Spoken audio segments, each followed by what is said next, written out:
Hello, everybody, and welcome back to the podcast Discover North Korea.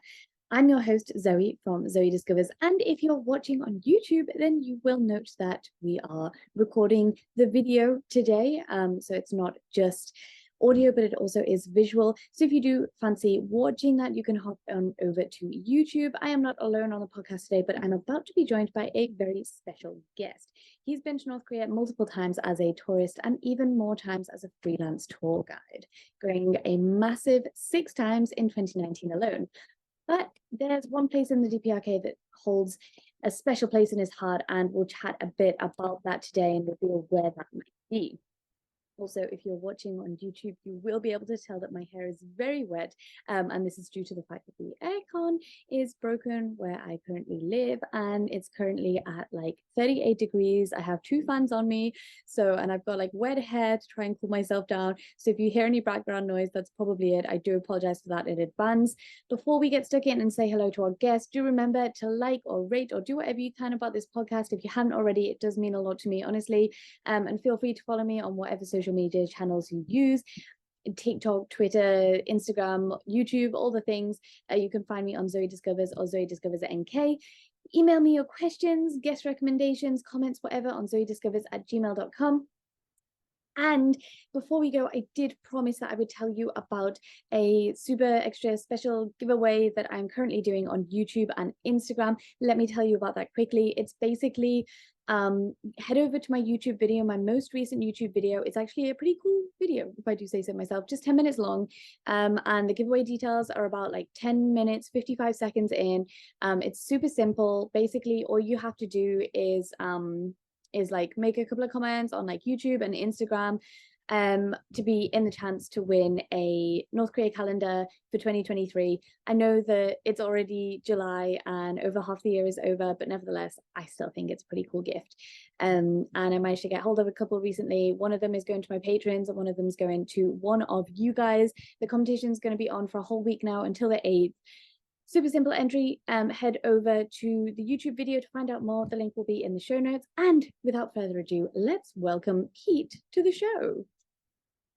So, Pete, welcome to the podcast. So nice to have you on and so nice to be able to actually catch up. It's been a while. Before I get into when we last saw each other and stuff like that, do you want to introduce yourself to our listeners who haven't heard from you before? Great, yeah, Zoe, it's really good to see you again and have a catch up. So we know each other from our time at Koryo Tours. Prior to living in the UK, where I am now, I spent a lot of time in China. I was there from 2010 to 2020. And during that time, I made several visits to the DPRK, most of which were as a freelance tour leader for Koryo Tours. So I believe we first met each other in 2019, or perhaps it was even 2017 during the Pyongyang marathon tour. Nonetheless, we've been to North Korea together more than a handful of times, and it's really good to be chatting today. Definitely. But we might have seen each other in the 2017 Pyongyang marathon. I wasn't working for Courier Tours then. I was with a different tour company, but we might have seen each other in Pyongyang, interestingly enough. But yeah, definitely saw each other a lot in 2019. That was really nice. And our last tour together actually was the 2019 to 2020 New Year's Eve tour, which will always stay in my mind. I don't know how much like it stays in your mind, but like it'll always stay in my mind as like one of the best tours, one of my best times of my life, to be honest. Definitely one of my best New Year's. I don't know if you've had any great New Year's Eves since, but for me, I don't know, especially during COVID, it's been all a bit rubbish. So it was definitely a night to remember. Or for some people who maybe consumed too much alcohol. I don't remember it all too well, but no, it was a great time. No, it was epic. Yeah, I remember seeing you there. I've got a 1 second a day video diary, so I remember you doing that. Every day I record a second. Yeah, and your face and a few other people feature in my countdown from like 5, 4, 3, 2, 1 towards New Year, and then we have the nice fireworks over Pyongyang, which is a really nice memory. Oh, that's so good. And I remember you telling me about this 1 second a day thing that you do. And I was like, I'm going to do that. And then I'm pretty sure I started it in 2020. I downloaded the app. I started it in 2020. But then COVID happened and I was like, I don't want to record any of this. Life is rubbish. Right. Yeah, never mind. I was gonna say, on your, just because you said you were in China from 2010, maybe you can just talk a little bit about, before we get into the North Korea stuff, people might be curious what you were doing in China, in 2010, because that's already over, like, I mean, it's over 10 years ago, which doesn't sound like a long time, but I think in China terms, a lot has changed in China over the 10 years. It changed even when I was living there since like 2016, 2017 time. What were you doing in China in 2010? Why did you stay there so long? And, did you notice any big changes? And have you been back since the borders have opened, since COVID, since lockdown? Yeah, so I started out in China through a program that was arranged by the British Council, an English teaching program. Mm-hmm. And this is an organization, for those that aren't aware of the British Council, it's a UK cultural relations organization, kind of similar to the Peace Corps in the US, in that they send people overseas to teach English as a way of building relationships between the UK and other countries. So I applied for that when I was at uni and was accepted to go on to the cohort that arrived in the summer of 2010. So I started out in China teaching English with the British Council, was posted down to Guangzhou. It was real adventure. I originally planned on staying in China for a single year, treating this as like a post-university gap year. But I kind of caught the bug in that first year and realized I just scratched the surface of what China was able to offer. So that led to more teaching work in the years that followed. And then from 2014, after I'd spent a bit of time learning Chinese, I got a job at the British Embassy, so moved up to Beijing.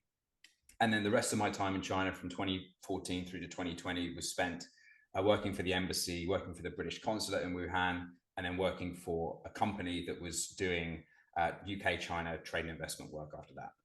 Wow, very interesting. Very cool. And did you see big differences between like Beijing and Guangzhou and stuff, or which ones would you prefer? Are you a North China kind of guy or a South China kind of guy? Oh, that's a good question. Yeah.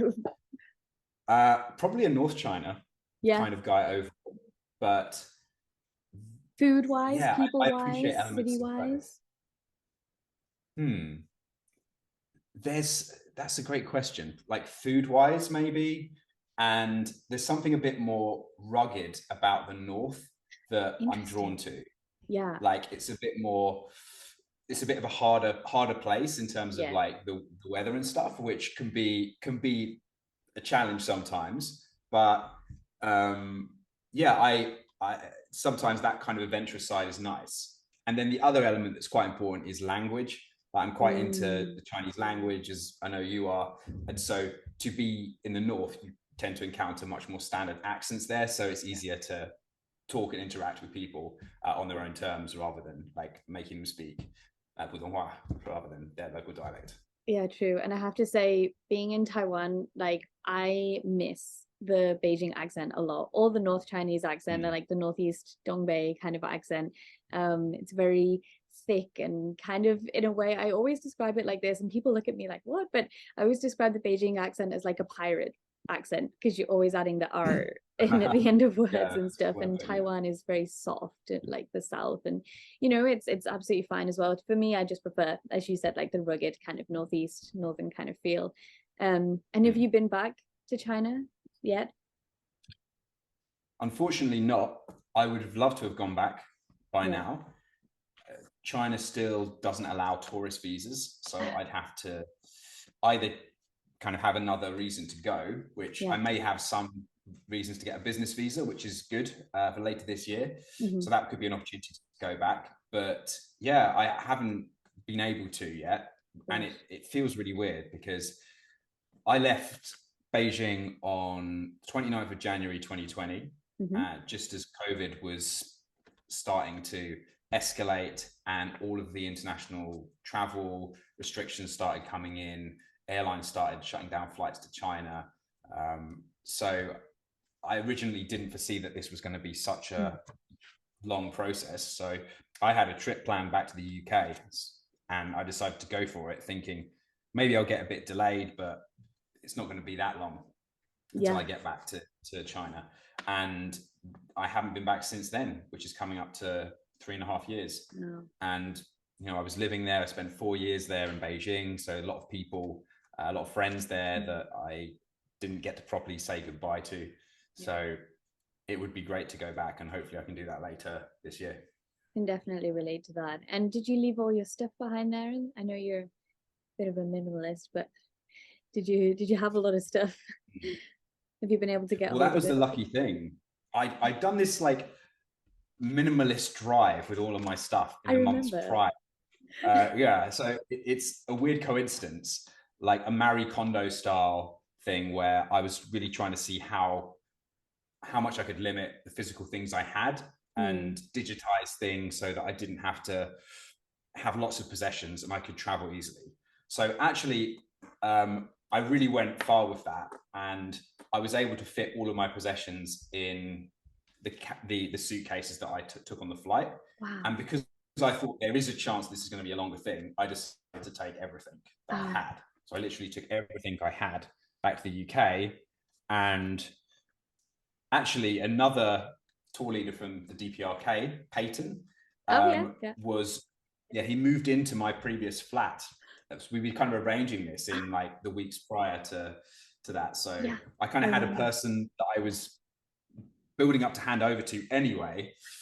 So it meant that I don't have any physical stuff there, but it's just really like the relationships that I had to leave behind, and that was kind of a challenge actually. I'm sure it was for you. Yeah, definitely. And it was amazing going back for me. Like, I hope you can get back.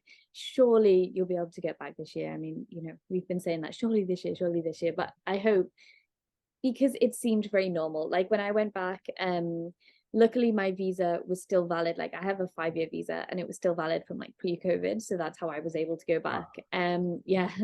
Because like you said, like they're not issuing at the moment. And I was really nervous about going back and worried what kind of Beijing I'd be going back to, because I really love Beijing. I just love so much about it, and I was really worried that it had changed a lot. And honestly, I got back and it hadn't changed anything. And I realized the weight of those words when I say it, because I didn't go through the past 3 years like a Chinese person in Beijing did, or like a foreigner in Beijing did. I can imagine it's been like very tough with constant lockdowns and testing every day and not knowing when you have to, but it's like all of that never happened. Like you go back and everything's normal, no one's wearing masks. Really weirdly enough, when I went back, you didn't have to wear masks at all, and Taiwan still had a mask mandate. Like I got back to Taiwan and I like had a mask like half on when I was getting on the tube. Like I just forgot about it, and this woman came up to me and was like, make sure to wear your mask properly. And I'm like, man, I just came back from China and now like Taiwan's even more strict. So anyway, I hope you get back soon, and it'll still be the Beijing you know and love, hopefully. Yeah, no, I listened to your episode where you talked about coming back to Beijing, and it was really encouraging actually, because I think a lot of us during the pandemic felt like the world was changing into this much more severe and controlled place. And that was what was happening in China was definitely a radical change from what we were all used to in 2019 and the years before. So, regardless of what people think, it's obviously quite a controversial topic, how countries dealt with COVID. But there is something nice, I think we can all agree, about being able to see the face of another human being in public and being able to go around, travel freely. And it was encouraging to hear that like lots of the things that we all loved about China in 2019, the years before, have now returned. With some cool upgrades like the train ticketing system that you mentioned, no more queues at Beijing airport. Amazing. Get ready for that. I'm maybe really enthusiastic about getting back and seeing the old China again. Definitely. And so it was in Beijing, I guess, in the China context that you then got interested in the North Korea stuff, right? Like, I guess previously when travel was a bit more free and stuff like that, if you lived in Beijing, it was a kind of normal thing to be like, oh, okay, like I'll just hop over to the DPRK. Like it doesn't seem like such a sensationalized thing when you already live in Beijing, and it's so easy to go over to the DPRK, and no one really, you don't have the Western media constantly around you and stuff like kind of sensationalizing it. It's a kind of, a lot of expats in Beijing go to DPRK, right? And is that how you kind of, how did North Korea get on your radar? I think the first time I heard about it was through the British Council, actually. Oh, that's cool. Because it was one of those things where people knew that this was the Beijing, where we did our 2-week training in 2010, was the stopping off point for the DPRK. So there are a few people in our cohort that had been talking about going. And the idea of going had appealed to me since I was a teenager. Some people have everyone has a slightly different rationale for wanting to go to the DPRK. Yeah. And honestly, for me, the thing was, at school, I was quite interested in history and quite interested in philosophy. And the idea that there was this, in the 20th century, there was this political ideology that seemed quite alien and different to what I was used to. The idea that this ideology had shaped maybe a third of the world's population in terms of right, the political systems and the political systems that the countries had adopted. I found that really intriguing, and I was like, okay, what remains of it today? And there are only about 5 countries left that still have a nominally communist system, and the DPRK is the one that has probably the best preserved, closest to what was in place in the Soviet Union. So the idea of going there and seeing what that's like was always really appealing. And it was really just a matter of funds. When I was in Guangzhou, my salary was 4,500 RMB a month. So about, in pounds, like £500 a month or $600 a month. Yeah. So spending €1,000 to go to the DPRK was cheap. not financially viable. Yep. So it was only when I got to Beijing and I had a quote unquote proper job that I was like, right, this is now possible. So yeah, it's one of the first things I did after getting a job at the embassy. Okay, pretty cool. Nice. And you first went, so let's talk about your tourist trips a little bit, because you didn't just take one tourist trip, right? But where is your first tourist trip, and tell us a little bit about that. So the first tourist trip was one of the first I could get when moving to Beijing. So I moved to Beijing in, I think it was June or July 2014. Would have been hot. Like me in Taiwan right now, like 30, 35 degrees. Yeah. Yeah. And I went on the China National Day tour, because that was a tour that I could do when we had some time off from work. So I didn't have to take too much extra annual leave to do it. Tours like that are actually targeted at people like you who are expats working in China. So target market success. Target market success. That was it. Yeah. And I think it was a 4 or 5 night tour. It was a fairly standard tour. So it took in Pyongyang, did a visit to Kaesong and the DMZ, and we went out on the train. And it's very different to what I expected.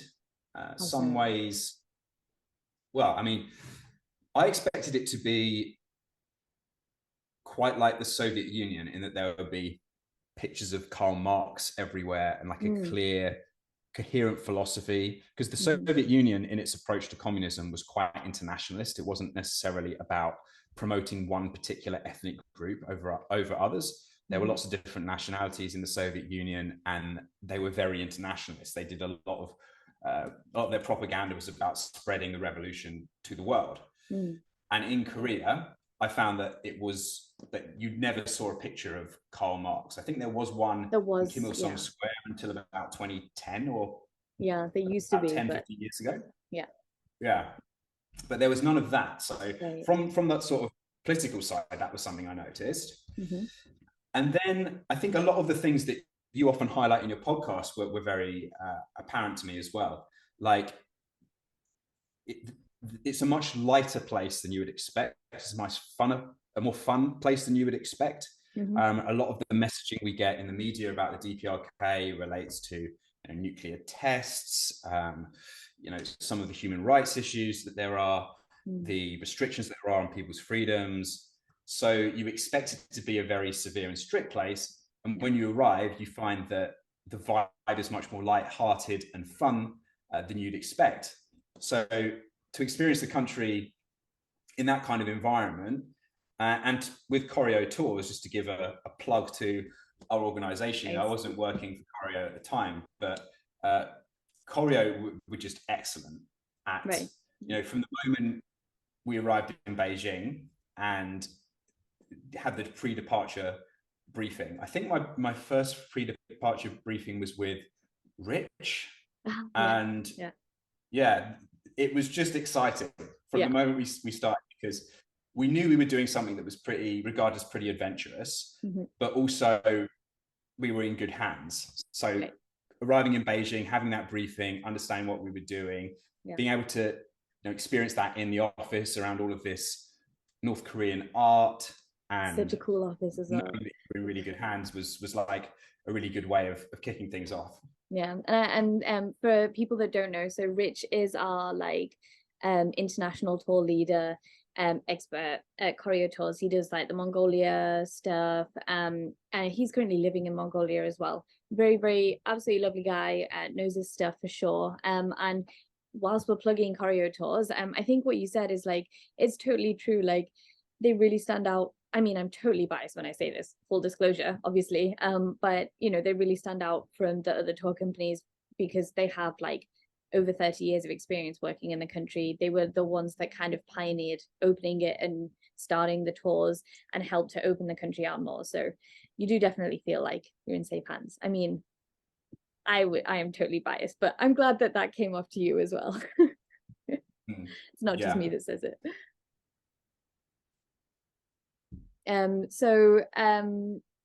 Then you went into Pyongyang. Where did your tour take you? You went in by the train, and would you suggest that that's a good idea for the people going there first? Because we went out by train, but we went in by flight. So it was the Air Koryo flight to get in. Yeah, and I think that's a great way of doing it. Going in. Yeah, I mean, it depends what you're looking for. I can see the benefit in both. I've done both. I've done coming in on the train and flying in. Personally, I was just like keen to get into the action. Right. So it worked well. It meant that you didn't arrive. The problem with the train, I think, coming in is that because the tours are so intense in terms of your time, like everything is people want to make the most of the time because it's valuable, and we've come all the way across the world. There's so much to see and do. So rightly, we cram a lot in, but that means that you need to get your rest. So one disadvantage of the train is you might come arriving a little bit tighter than you really would like to be. That's true. Yeah. But so eliminating that on the way in through flying and experiencing Air Koryo as well, which is a unique airline. Yes, is also a good way to describe it. Yeah. And then you did 4 nights, did you say 5 nights? I can't remember exactly. Okay, I think it was 4 or 5 nights. So I'm presuming that you went to Pyongyang and then did the DMZ and then maybe another city or two? It wasn't another city or two on the first on that tour. Okay. Unless it's hard to remember because there's been so many trips, and I'm trying to remember what maybe we did. You passed you passed Sariwon or Kaesong or something at least, right? On your way to DMZ, maybe. It's don't worry. We definitely spent a night in Kaesong. Okay, there you go. Yeah, and I think maybe there was a trip to Nampo, but nice. My favorite place. Yeah, cool. Yeah. And then you loved your tour so much that you then decided that you would go back. And this is something that I would say, I don't know about in your experience as a tour leader, but like I would say a surprising amount of people actually go back for a second or third tour. I mean, like people would expect that it's a once in a lifetime, people generally only go there once, but there's actually quite a few people that go there 2 or 3 times, no? And what was your motivating factor, and where did you go for your second tour? Talk us through that a little bit. So in a way similar to China, going in there, I felt like I've just got under the skin of this really interesting country. There were lots of things about the experience that I liked. So initially, I was really against the idea of being in a group, doing a group tour. So many people Because, yeah. Right, yeah. And because personally, I'm quite a free spirit, and I like the idea, if I go and travel, I like to just walk around a neighborhood in a foreign place and get my bearings and see what people are doing, you know, in their everyday life, rather than go and see all the quote unquote sights. Like, I'm more interested in getting under the skin of what daily life is like. Yeah, I'd happily just like sit in a coffee shop and watch people watch, you know, or like just walk around and get lost. And for me, I get so much more out of that than going to a museum.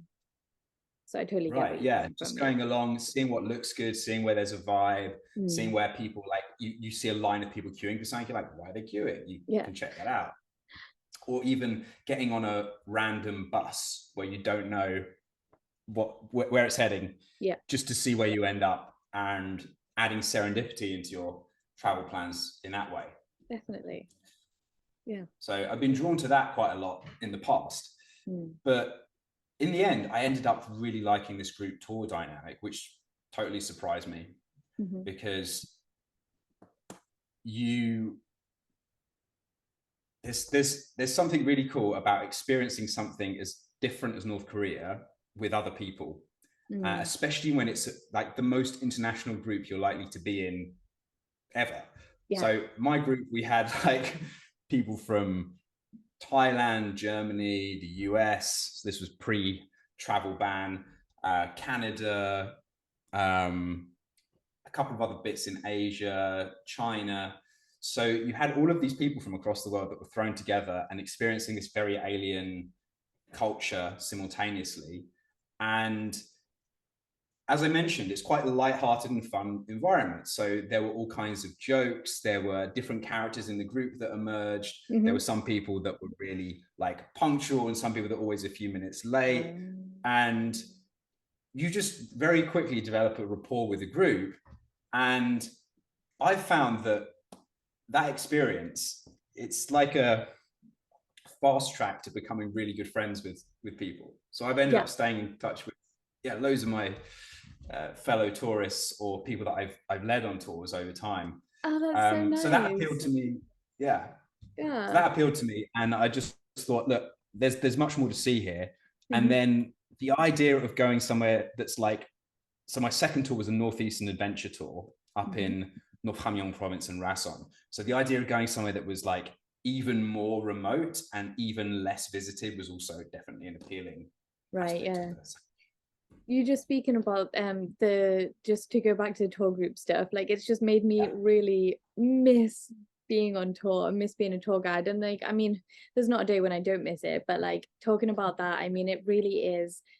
I think this is why you get so close to the guides as well, because when you're on a tour to North Korea, like you're all going through the same thing, first of all, and then you're all bound by at least one thing that you all have in common, and that's the fact that you all decided to go to North Korea, which is, you know, set you aside from the rest in the first place anyway. There's something a bit weird about you anyway, weird in a good way. And then there's like, you're spending 24/7 together, you know, apart from when you're asleep. These tours are intense, and you get up at like 6 o'clock and you're having breakfast by like 7 or 8, and then you're out the whole day, and you're tired together, but you're experiencing so much, and you go through a lot. And then with the guides, it's even more intense because you're doing all of that, but then after everyone's going to chill out in the evening, then you've got to actually work with the guides and like plan and what's going on the next day and stuff. And I'm sure you can relate to that. We'll go into how you became a tour leader and stuff like that later, but I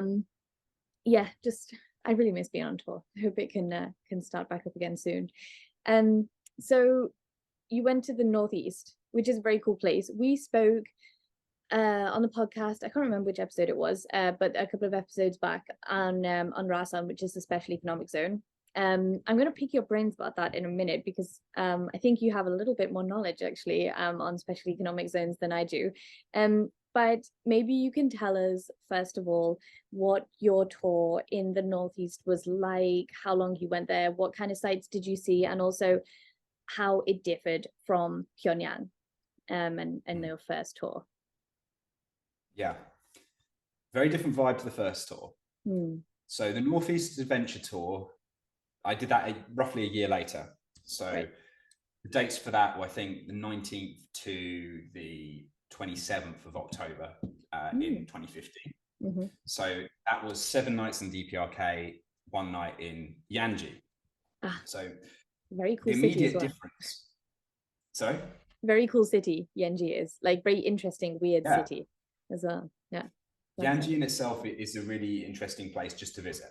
Yeah. And that in itself gives the tour a different feel. I would say, I think you've expressed this view as well in your podcast, that it's probably not one that you want to do as your first tour, because the experience of starting off in Beijing, especially if you haven't visited China before, like China itself is an amazing, it's intense, the interesting place to visit if you're the first time in this region. So to start off in Beijing, to get the pre-departure briefing like properly done with Koryo, to meet your other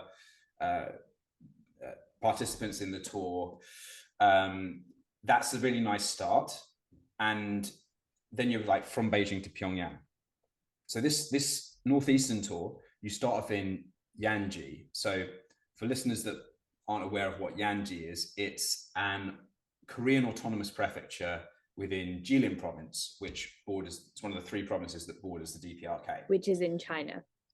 Which is in China, So this region, as a Korean autonomous prefecture, it has, one of the first things you'll notice is that there is dual language signage. So there's both Korean and Chinese on the signage. Honestly, most people are speaking Mandarin when you go around and just listen to what people are speaking on the street, which is kind of expected. You're still in China. But if you do go to certain places, particularly like Korean restaurants, you hear Korean being spoken. And there's a lot of people that are ethnically Korean that move there. In fact, like a lot of DPRK citizens that have left the DPRK have ended up in this place, and Shenyang is another one. So you're kind of getting this transition towards DPRK. You're staying at a place that's a bit more Korean, and it's worth just checking out, like seeing. I personally find these kinds of places really interesting. Like one of my favorite cities in the world is Hong Kong, because I like the way that the sort of British cultures interact with the Chinese culture. So if you like cultural interactions, Yanji is quite a cool place to kick things off. Yeah, that's an interesting comparison actually. Because I dislike Hong Kong, but I don't dislike it for that reason. I dislike it for the fact that it's cramped and expensive. But when you say it like that, it is very interesting to see the play of the 2 cultures. Yeah, I hadn't thought of it like that. So from Yanji, where did you go? So you spend the first night in Yanji in it was a hotel called the Royugong Hotel. So not the famous triangular one in the DPRK in Pyongyang, but another similarly named one. And that's where we met our fellow tourists. And this area is definitely a lot less developed than what you're going to get in Beijing, or even, well, not Pyongyang, but on the DPRK side. So the equivalent of Yanji to Beijing is like, Yanji is much less developed, I guess, much less international.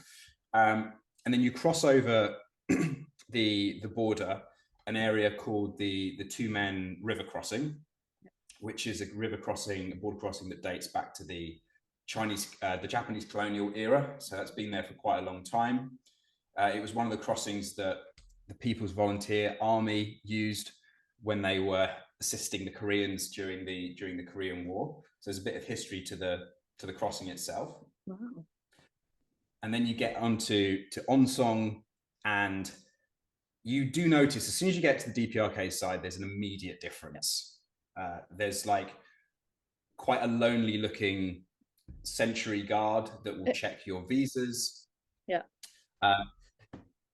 as you've mentioned before in your podcast, this is also a place where if you do want to get that DPRK stamp in your passport, this is the place that you can get it done. Did you get it? This guy will look at your passport and stamp the passport if you want the passport stamped. Yeah. Did anyone refuse it?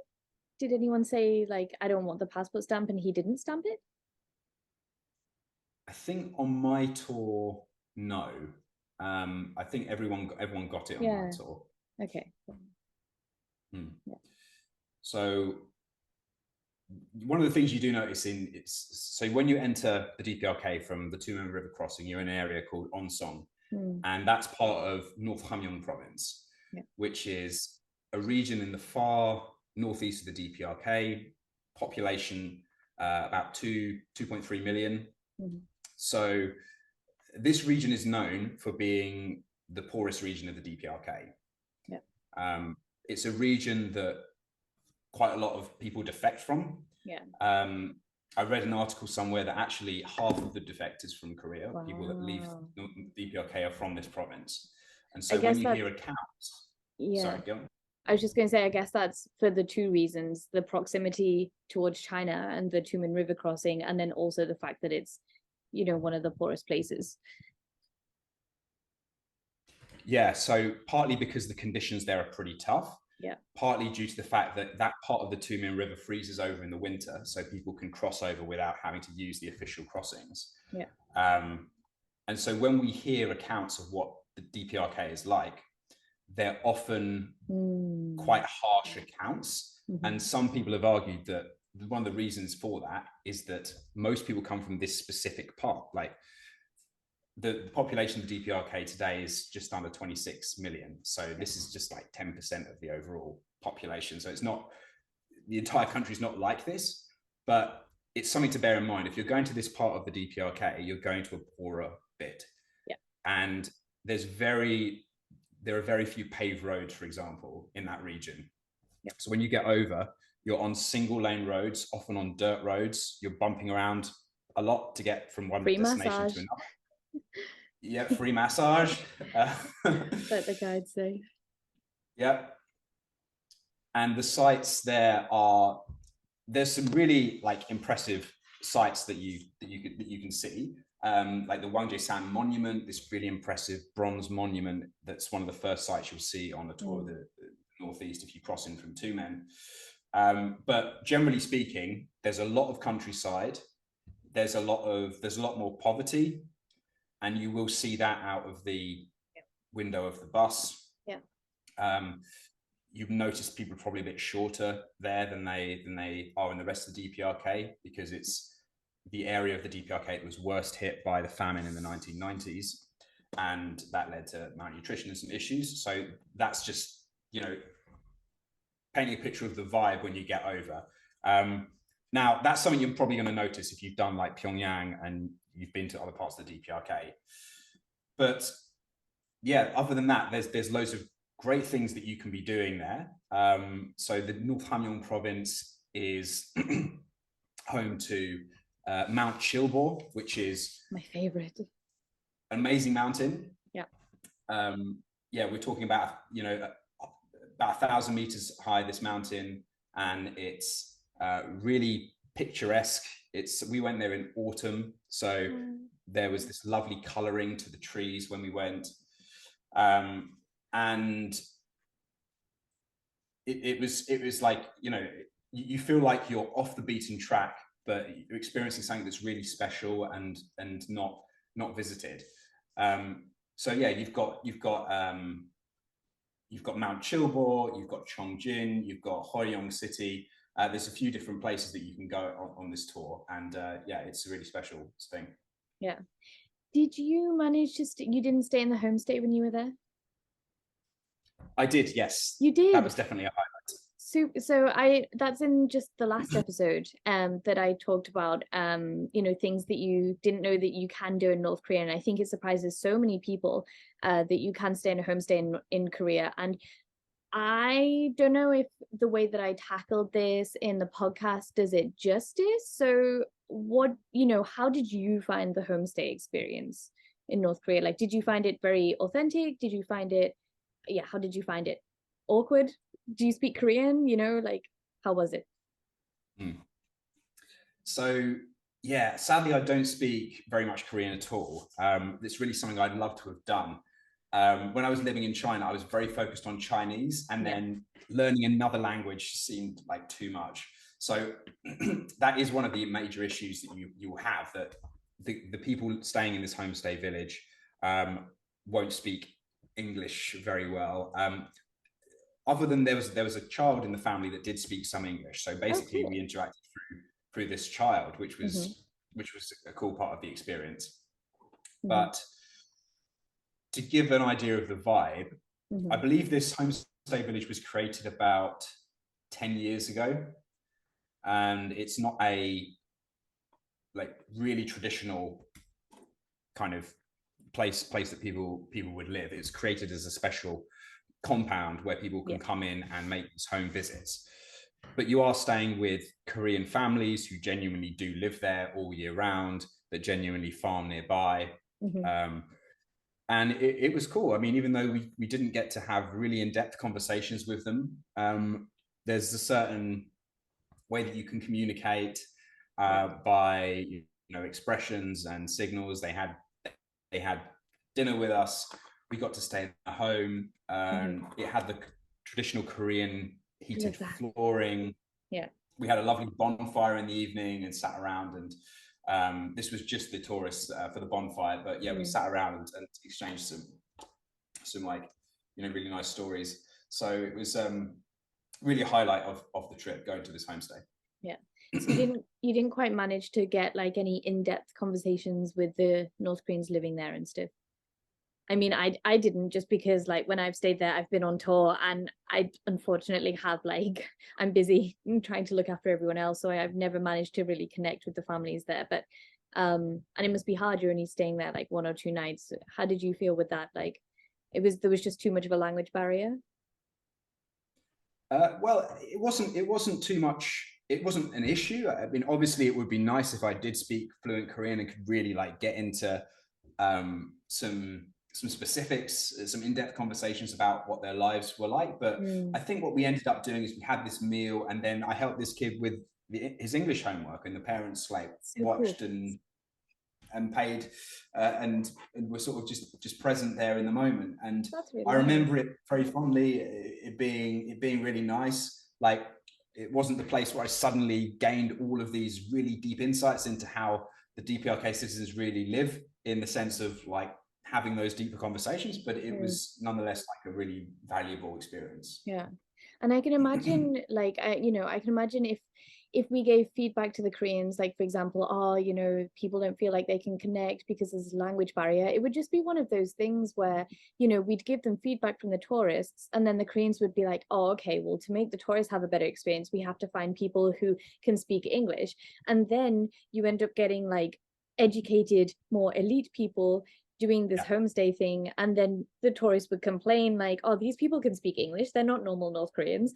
And I'm like, it's just whenever you go into a bar and it's empty and people complain that it's empty, like, this is not a real bar. And then you walk into the bar and it's full and people complain that there's nowhere to sit. It's one of those things where I guess it's hard to kind of please everyone. And yeah, but never mind.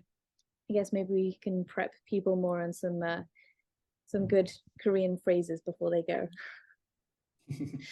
And so how did you get around in the Northeast? Did you take any you didn't go to Paektusan?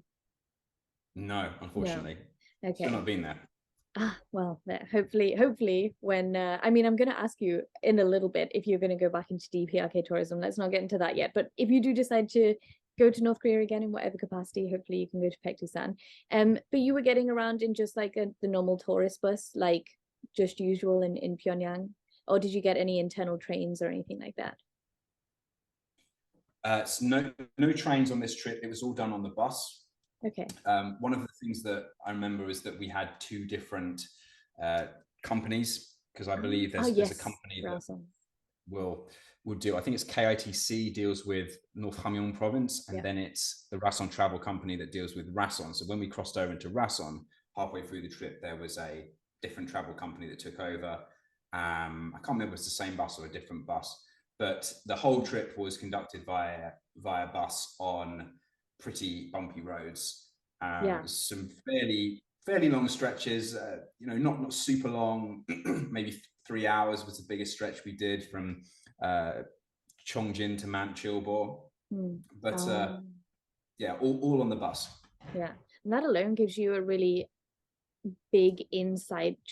I don't know how it was when you were in the Northeast, but it can be very strict and a little bit more like you would anticipate from a North Korea tour. Did you find it a little bit more strict than Pyongyang? Like, for example, it didn't used to be okay to film outside the bus in the Northeast, even though it was okay in Pyongyang, stuff like that. The locals are less inclined to want to talk to you just because I guess that they're more nervous and stuff like that. But did you notice that kind of strictness at all? And was there anything, I mean, you touched on the fact that you saw a bit more poverty and stuff like that, but were you ever not allowed to take photos and stuff like that of certain things?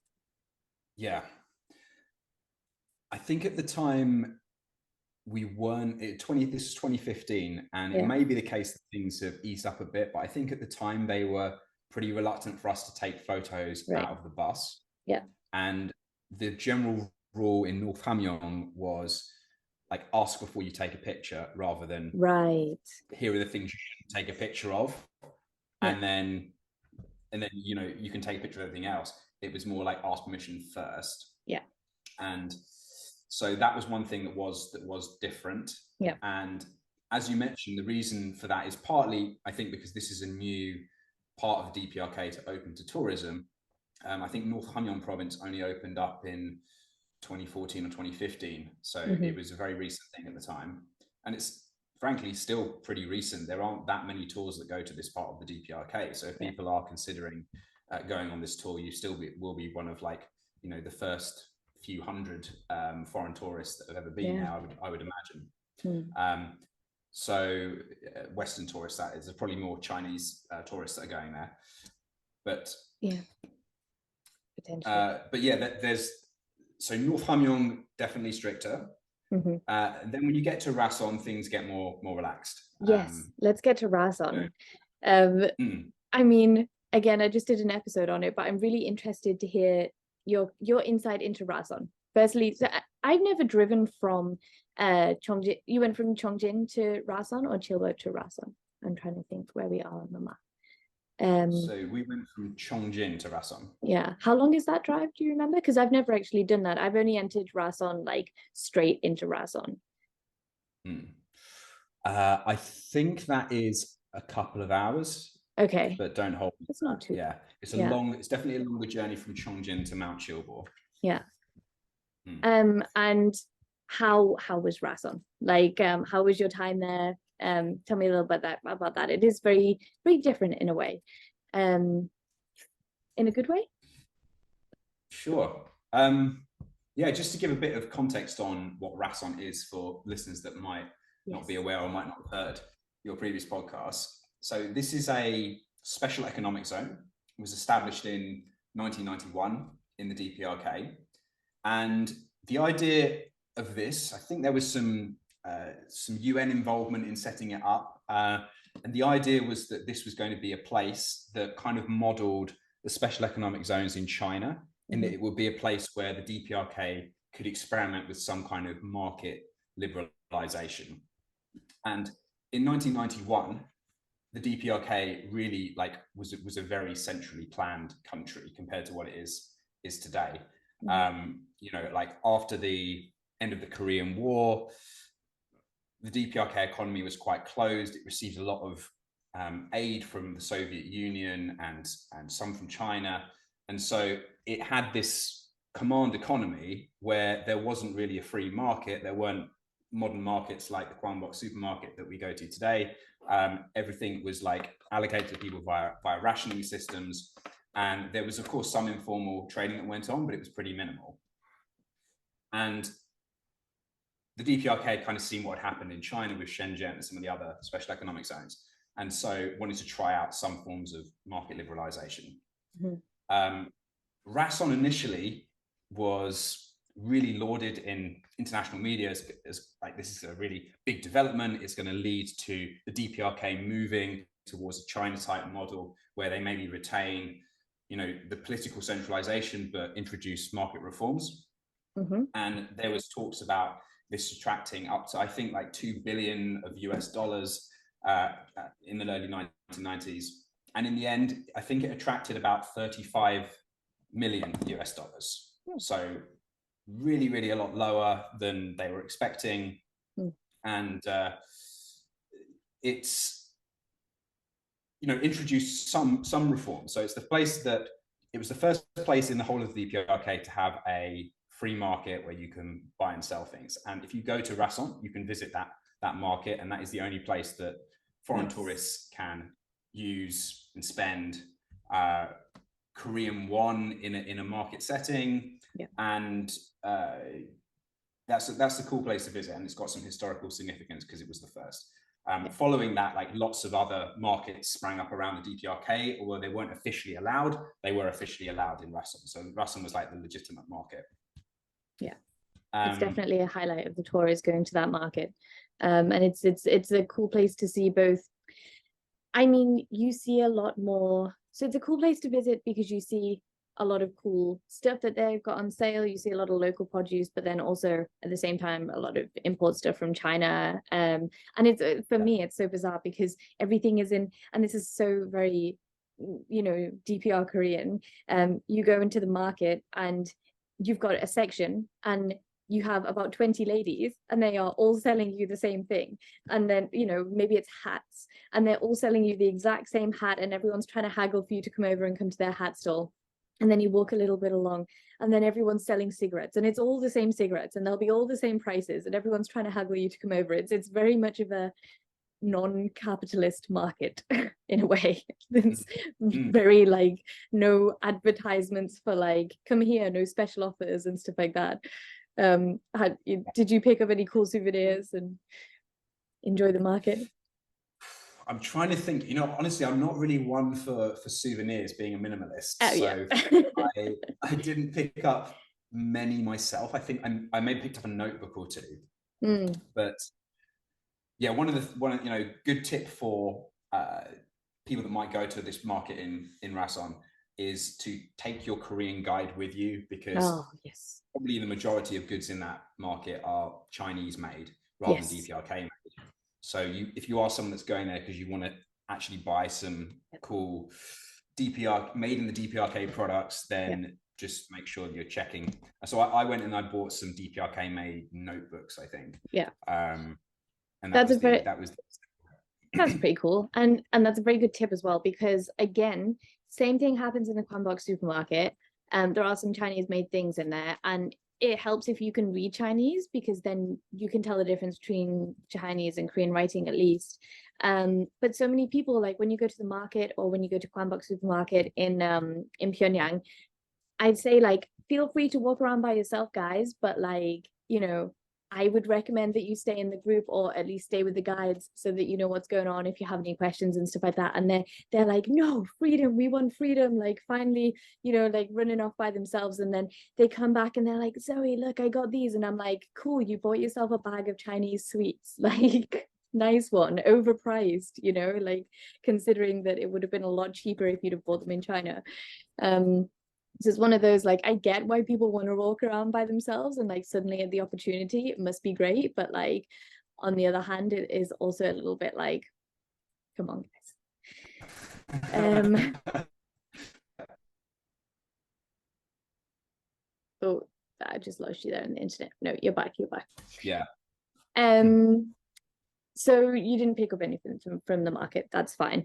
But you did enjoy the experience. It was a highlight to you, or was there any other highlight from Rason? Yeah, definitely. Like, as I say, like when I generally travel, like going around a market is like a great activity to see how local people interact with each other and get a feel for the culture. The haggling is kind of fun sometimes as well. So yeah, it's a great experience. Definitely something that you'll benefit from if you decide to make that trip up to the northeast. Yeah. And from someone who has experience or has a bit more knowledge at least with SEZs. Would you say that Rason is a typical one? What marks it as different? Is it successful in what it does? I guess from what you were just saying before, not so much, but does it have any potential? Right. So special economic zone means different things in different countries. Interesting. It's a modern term. And basically what it means is a part of the country that has different rules in terms of like regulation and taxation to the rest of the country. So the first modern one was established in Shannon in Ireland, actually, in 1958. Oh, wow. But there are now over 5,000 of these across the world. So there was like a big boom that took off in the 2000s, led by examples of the well-known special economic zones like Shenzhen, Dubai International Financial Center. So there's really like a broad degree of how autonomous these zones can be. So something like Shenzhen is probably in the middle of the pack, because Shenzhen, there are like much looser regulations in terms of stuff like labor. There are different taxes for import and export, different regulations for foreign businesses and protection of foreign investment. So, but like the Chinese like criminal law and all like the basic elements of the Chinese legal system is still the same there. If you go like further along to like what is the most autonomous kind of special economic zone, it would be something like Hong Kong. So nominally part of China, but basically operating like an independent country, in theory at least. People that have been there in the last few years will probably start to challenge that. Yeah. But in theory, Hong Kong should be nominally part of China. Defense and foreign policy are dealt with by the Chinese government, but other than that, issues like aspects like the legal system, the regulation, the currency, even these are all dealt with independently by the Legislative Council in Hong Kong that acts like a de facto parliament. So you've got this like spectrum of different special economic zones. Places like Hong Kong, Dubai being like at the far end of that spectrum. Right. And I would say Rason is like at the other end of the spectrum. Yeah. So there's not a huge amount that you can really officially do in Rason that you can't do in the rest of the DPRK. The notable things are you can have a market. I think it's slightly easier for foreigners to get in to Rason. Yeah, I think Chinese people. Yeah, Chinese people can have like a day pass, I think. Right. Okay. So that would be another difference. It's also a place where the first place in the DPRK where they trialed out electronic bank cards. Yes. Did you get yourself one? I opened an account. I did actually. Yeah, I did get a card. I don't still have it. Oh, never mind. I did open an account with the Golden Triangle Bank. Okay, there you go. Which you will visit if you go on this tour as well. Like smack bang at the center of the city, just down the hill from the big Kim Il-sung, Kim Jong-il statues. You've got this bank, which is one of the first banks that was established in the DPRK, and it allows people to have digital bank accounts like we would in Western countries. Banking still isn't really a thing in the rest of the DPRK, but it's kind of a thing in Rason. So that's one aspect that is genuinely different. But beyond that, Rason doesn't really differ from the rest of the DPRK, at least as far as my understanding of it extends. So that may be the reason why it failed to attract the kind of foreign investment it was hoping to, because foreign investors, I mean, this is a sector I now work in my new job, and foreign investors are typically looking for like strong protection of their investment. If they're putting their money into something, they'll want to know that if there's a dispute between them and a business partner or them and the state, that will be dealt with in an independent way by like a fair arbiter, and that people can't just turn around and change all the rules on them. Yeah. And Rason doesn't really have those kinds of guarantees for reasonably obvious reasons. So that may explain why it's not very far along the spectrum as far as special economic zones are concerned. I mean, you might have no idea, and sorry to put you on the spot with this question, but in your knowledge of like Rason and special economic zone and stuff, Have you ever come across that kind of situation where a foreign investor, or have you ever heard about foreign investor investing and then kind of getting stabbed in the back by either some kind of business or the state or anything? Or have you, like, I mean, I haven't, that's why I'm asking you. I only know of like a couple of foreign investment schemes and stuff like that in there, and I don't know much. Have you ever heard of anything? Yeah, so I don't know. I don't have much detail on that, but the episode that springs to mind is maybe the attempt to create a special economic zone in Sinuiju, which happened in about the year 2000. So Sinuiju is the border city that you usually enter in if you go by Pyongyang and then Dandong. It's slightly south of the peninsula. Yeah, I'm like coming across on a curve. It's basically the entry point where most people go to, the border city to Dandong. Carry on. Right. Yes, a helpful context. So there was a plan in about the year 2000 to create a proper special economic zone in Sinuiju. And they even, like, very surprisingly to a lot of commentators at the time, appointed a Chinese, so a foreign national, to be like the governor of this area. Yeah. And the idea that it was going to be autonomous for 50 years, and it was going to allow all kinds of freedoms that would attract international capital into the DPRK. So again, at the time, like, there was a lot of fanfare, like, this is going to be achieve what Rason didn't achieve, because it's actually got some teeth to it in terms of the guarantees. But again, like, that never really came to fruition.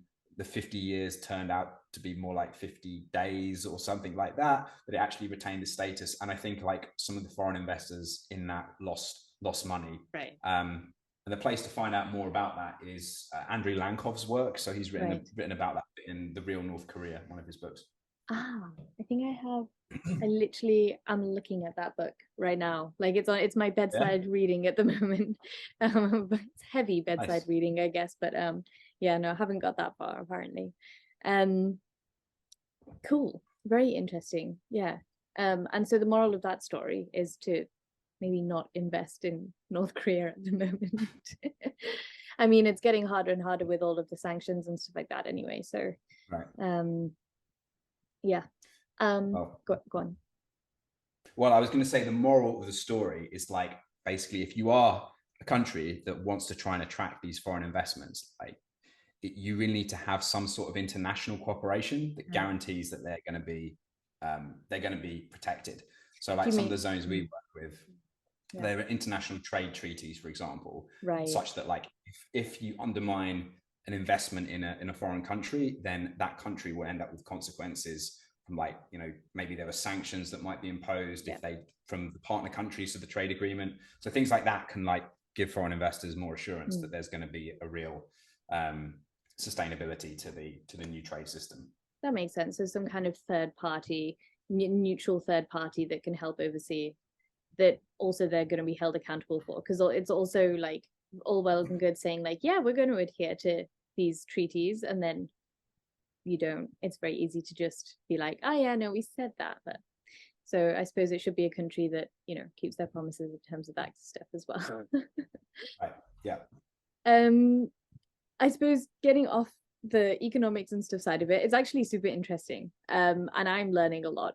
So maybe I need to get you back on sometime for a whole economics and, I suppose, history kind of stuff. But we don't have too much time, and I don't want to take up all your time. So getting a little bit lighter, I suppose, I've got a few last questions for you that you know, you can keep as long or as short as you want, depending on how much time you have.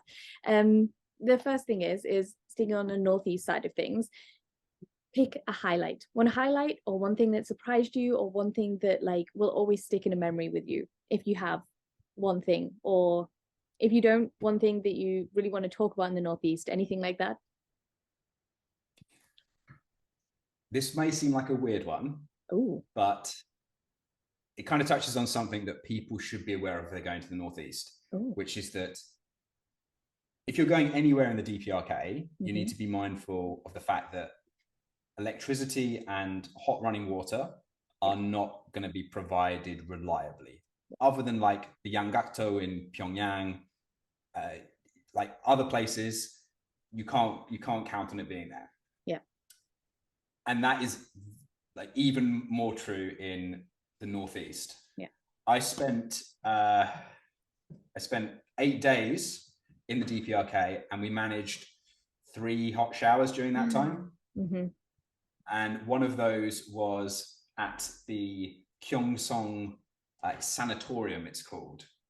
So this is like a place where near to Mount Chilbo, well, the city is called Onsong, but it's famous because there are natural hot springs there. So the great thing about natural hot springs, you don't have to rely on the electricity grid being functional for them to provide you with hot water. Yep. So I remember, I think it was like after we trekked up Mount Chilbo, we were like, we need to have a shower. Yeah. They were like, now it's time for the the hot springs. And we all just like went in. You'll get your own little individual bath, and it's filled up with water. And after like a long day of having done some like really amazing stuff, just like chilling in the hot springs, having some conversations with the guys like around the outsides of it, feeling fresh, feeling cleansed, like that was a moment that's somehow stuck in my memory. Yeah. Oh no, that's really good. This is going to sound like a really weird question, but were you the one that got, I remember there was one of us tour guides, were you the one that got electrocuted in Hamhung for putting the rod? Have you been to Hamhung? No, I haven't. Okay, well then it definitely wasn't you. Might have been me. Because so in Hamhung, I don't know why I thought it was you. In Hamhung, I'm gonna have to give context for this now. This is a very weird interjection. In Hamhung, you stay on like the beach huts, right? And they don't have any hot water. But what the Koreans do is they provide you with a big bucket of water, like a massive. You could literally climb inside that barrel. And they've put like this like metal rod inside, which like heats it up. And you know, as a tour leader, like you presume that you don't need to tell people to like not touch the water or to make sure that the rod is switched off beforehand. But there was definitely a tour leader, like one of us at Koryo, that did that before. It must have, I don't want to go naming names. But yeah, must have been. I think I probably do, so fair enough, assuming. To be fair, I almost did it first time as well. But then I remembered metal and water. Probably electricity and water, probably not a good thing. Right. Yeah. And would you recommend going on a set? So you only went on 2 tours as a tourist. Did you then go on a third one, or was your third one then a tour leader tour? So my third one, I transitioned from being a tourist to an assistant tour leader, right? For the 2017 Pyongyang Marathon. Okay. So, before we get onto that, can I just ask you, would you recommend a second tour? And would you recommend going up to the Northeast and stuff like that? Yeah, I would definitely recommend getting up to the Northeast.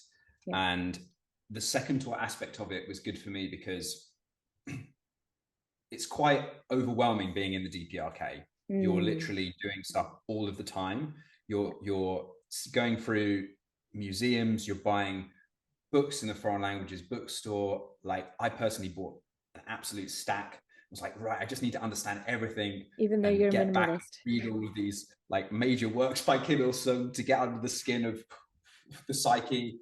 Right. So doing it like rather than doing a massive tour, which also, I mean, if I could have afforded it, I definitely would have done a massive like 2-3 week adventure tour. But one advantage of breaking it up is that you do have that time to reflect on what you see, to go home, like read some of the literature, and then you're kind of like coming back to it. You're reading the itineraries in like a new way with some understanding of what it is you're likely to see, and so you can kind of approach that, in a more informed context. And so that was really valuable for me. And another aspect that was valuable is just the fact that I did 2 very different tours. There was no overlap. If you go up to the Northeast and do the Northeast Adventure Tour, you're not going to see anything that you saw on the like more standard tours, because it's limited by the geography. You can get from that region to Pyongyang, but you're going to have to either get the train, which would be really cool to do, actually. But that's one option, or you would have to fly. Yeah. Was everyone else on your tour first, was the first time to the DPRK, or was everyone else second tourists or third tourists? So for the Northeastern Adventure, there were quite a few that were going back. Oh yeah. Yeah. There was one guy called Pierre Dupont, who is a photographer. Yeah, good friend of mine. Yeah. We we went to Bhutan together. Okay, well he is a phenomenal photographer and filmmaker. Yes, yeah. He made some amazing films about. I'm surprised that they're not better known. Yeah, but if any of your listeners want to, I think once you see some really good footage of North Korea, like look up Pierre Dupont. Maybe we can put his. I'll put him in the show notes. Yeah. In the show notes. So that's cool. I didn't know that. Was he on one of your tours once or something? So I think it was his third or fourth tour when we were together. Yeah, he kept going in and out whilst I was still going in and out. So I think he was in a tour on the way in on the train is where I met him. But we were in different tour companies. But I, met him and started chatting, and he'd been out in and out several times and stuff. I think he got a bit of backlash from the North Koreans in the end, in terms of the photos he was taking. I don't think they ended up liking them very much. So it was suggested that he chill out a little bit on some of them, I think in the nicest way possible, lest he not be able to go back in again. But yeah, no, that's where I met him. So, and then we just kind of stayed in touch. So yeah, very cool guy though, and I'll put him in the show notes, because very, very good photography. Yeah, there was him, and then there was another guy I remember who I think had made 10 visits just as a tourist to the DPRK. Wow. And he was part of the Korean Friendship Association. Oh, I see. Okay, that must have been interesting. Yeah, so for listeners that might not be aware, this is a organization based in Spain that is a pro-North Korea international organization. And so it's for people that are like genuine fans of the North Korean system, I guess. I guess that's probably a reasonable way of describing it, although obviously everyone's got their own view, but it's like a pro-Korea, a pro-DPRK organization. So that was definitely like an interesting addition to the tour, having someone that was like he was a real like North Korea anorak. Like he wanted to know all about the trains and like get under the skin of everything that was happening. And he just made it this obsession that he's going to keep going back to the DPRK. So you did get some more experienced travelers on that trip as well, which will add a different dimension to your trip. Yeah, no, very cool, very cool. Like we were just saying at the start, you meet such characters, and I think that must be true when not only you're going to the DPRK, but you're also going to somewhere so remote like the Northeast. So it's very cool. Before we end things, I don't want to leave without talking about you then becoming a tour leader to North Korea. Like, how did that come about? Everyone is constantly asking me how I started doing this and how I became a tour leader. So I think it's only fair that now I grill you and ask you to tell in as many or as few words as you would like how you ended up being a tour leader and doing then I think 6 tours in 1 year to North Korea. So my first ever tour to DPRK was with Adrian Sandiford, who now remains a really good friend of mine. And he knew that I'd been back to do the Northeastern tour. And the thing about becoming a tour leader for the DPRK is that there aren't that many people around that have, one, been to the DPRK more than once, two, I guess, have some of the skills that you need in order to be a good tour leader, to deal with people well, to be well organized, and three, you're actually in the right place. So you need to be basically living in Beijing or able to access Beijing readily in order to be a tour leader. So I think I ticked some of those boxes to various extents. With Adrian. He kind of picked up that I'd got quite into trying to understand Korea and was like really excited about going back. And so he started off by asking me to assist a tour that he was doing. He was running a group for the Pyongyang Marathon. This is a time of year where North Korea has its biggest influx of foreign tourists. to take part in that event. So I was like assisting him, and that was how I got my first taste of being a tour leader. And then in 2019, there was, I think it wasn't actually the Pyongyang Marathon. It was a different tour. It was in April. They just had a need, and they asked me to do another tour, but as a full tour leader myself then. And then it was just like the vibe. I got to know people, and I happened to have a job where I could take some annual leave. And I basically in 2019 used up my entire annual leave to go to North Korea. So I had no holiday at all in that, like actual holiday in that year. I just went to North Korea 6 times. You were just in Beijing and then North Korea, Beijing, North Korea, Beijing, North Korea. That is very, it was epic, yeah. That's dedication. And epic. That's a great word to describe it. And you look back fondly on your time there. I look back with memories of exhaustion, yes. But it was definitely something I'm extremely glad I did, and I'm extremely glad I had the opportunity to do. Like, you know, so I really appreciate that Koryo gave me this opportunity.